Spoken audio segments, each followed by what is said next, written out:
આજે તો જૂના દીવામાંથી નવા દીવા બનાવવાના છે। આ બળી ગયેલા દીવાને નવા કરવાના છે। Welcome back to my mini vlog. હું છું રાધિકા। તો સવારના બધા કામ કરીને બપોરાની રસોઈ તૈયાર કરી નાખી અને બપોરા જમવા માટે પણ બેસી ગયા। હું, મમ્મી અને પપ્પા। જમવામાં હતી ભાખરી, સલાડ, છાશ, મોહનથાળ પણ છે દિવાળીનો, અને દાળ અને ભાત। તો હમણાં છે ને રોજ દાળ ભાત બનશે, કારણ કે બધાને વેકેશન છે। પછી બપોરે રેસ્ટ કરીને આપણે છે ને આ દીવાને નવા બનાવવાના છે। તો સૌથી પહેલાં તો વ્હાઇટ કલર કરી નાખ્યો, અને પછી મનગમતા કલર પૂરીને જો આ નવા દીવા બની ગયા છે। તમને કેવા લાગ્યા એ તમે જરૂરથી કોમેન્ટ કરજો, અને તમે પણ ટ્રાય કરજો। અને ત્યાર પછી મેં હજી મારે દિવાળીના દીવા બનાવવા છે, તો આપણે કાગળના દીવા બનાવ્યા છે કાગળની મદદથી। તો આવી રીતના ફોલ્ડિંગ કર્યું ને આવી રીતના દીવો લગાડ્યો। તમને આ દીવા કેવા લાગ્યા એ પણ કોમેન્ટ કરી દેજો।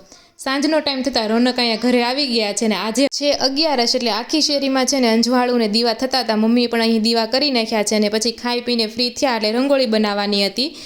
ધનતેરસની આપણે રંગોળી બનાવવાની છે। તો સૌથી પહેલાં આપણે ડ્રો કરી નાખ્યું, અને પછી આપણે કલર કરી નાખ્યા, અને પછી આવા ફ્લાવર બનાવી નાખ્યા, અને પછી મસ્ત મજાની બોર્ડર કરી દીધી। રંગોળીનો દેખાવ છે ને પછી બોર્ડરથી જ આવે।